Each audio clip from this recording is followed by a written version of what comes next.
Avant de te lancer dans ta recherche de logement, tu dois impérativement définir tes critères de choix. Afin de t'éviter d'être déçu, d'être frustré, de vivre des moments désagréables dans ton futur logement, je décide à travers ce nouveau contenu de te mettre en avant les 7 critères importants qui me paraissent pertinents et sur lesquels tu dois te tabler pour opérer ton choix.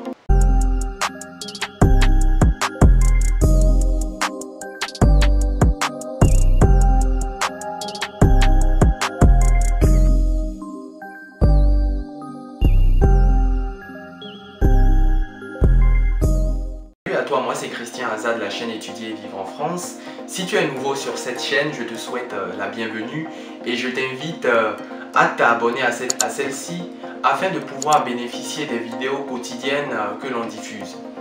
Si tu es ancien sur cette chaîne, je te remercie pour cette fidélité et je t'encourage à partager autour de toi nos contenus afin que le maximum de personnes puissent également en bénéficier. Sans plus tarder, voici les 7 critères sur lesquels tu dois te tabler pour opérer ton choix de logement.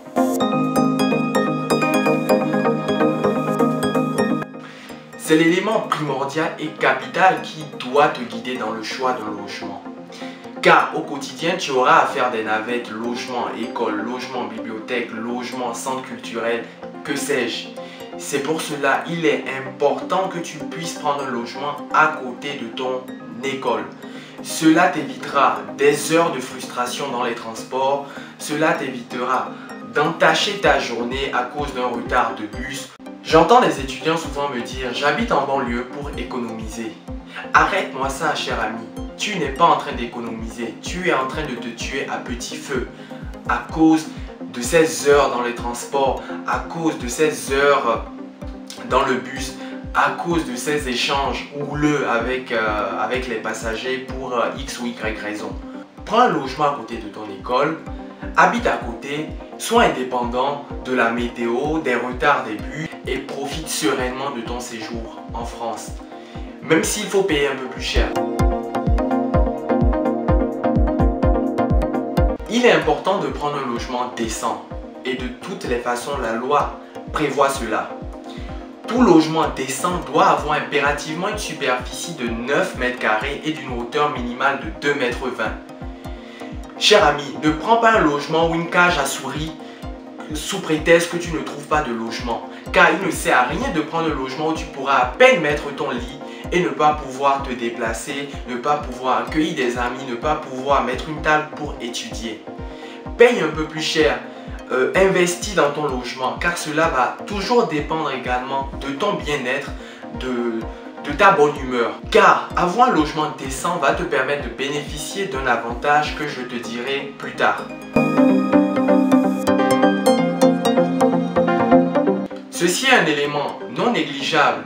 C'est pour cela, cher ami, départis-toi de toute émotion, de toute excitation, car je comprends que lorsqu'après des semaines, des mois de recherche de logement, que tu arrives à dégoter un rendez-vous, tu es tout excité, tu es tout motivé, tu as envie de bien paraître, tu fais des compliments à ne point finir au propriétaire en espérant avoir le logement. Mais non, là tu es en train de faire une erreur, cher ami. Aie des yeux de détective, vérifie les coins, les recoins du logement, vérifie qu'il n'y ait pas d'humidité, vérifie qu'il n'y ait pas de moisissure, car cela, il va de ta santé, de ton bien-être. Pose autant de questions que possible également au propriétaire. Un logement bien insonorisé est tout autant indispensable pour ton bien-être, pour ton confort. Dans ton logement, tu auras à passer des moments d'études, des moments de repos et tout cela ne peut se faire dans le bruit. Je viens de me taire et tu te rends compte du calme que j'ai dans mon logement. Une astuce pour vérifier le calme dans ton logement, demande au propriétaire de monter les escaliers ou de descendre et toi derrière ferme la porte pour vérifier qu'il n'y a aucun bruit. N'hésite pas également à te rapprocher de tes futurs voisins pour leur demander quelle est la situation en termes de sonorité dans leur logement. Si tu remarques que le logement n'est pas bien insonorisé, laisse tomber et passe à un autre logement. La luminosité est un élément important, capital également à prendre en compte. C'est pour cela, cher ami, prends le rendez-vous avec le propriétaire dans l'après-midi à partir de 15h, 16h, 17h. Cela te permettra de vérifier que ton logement est bien éclairé, est bien lumineux. Car il ne sert à rien de prendre un logement où à partir de 15h tout est sombre.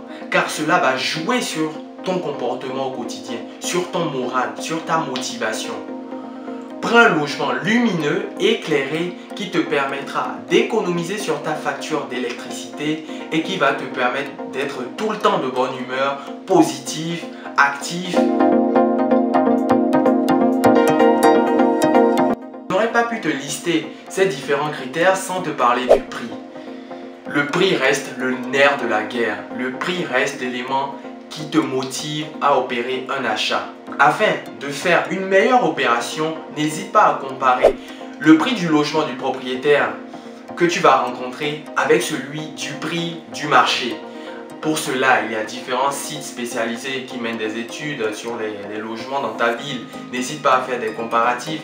N'hésite pas, si tu constates que le prix du studio de ton propriétaire est élevé, n'hésite pas à négocier, à voir avec lui s'il n'est pas possible de baisser son prix. S'il n'est pas d'accord et que l'écart du prix est important avec celui du marché, n'hésite pas à prendre congé de lui et à contacter d'autres propriétaires.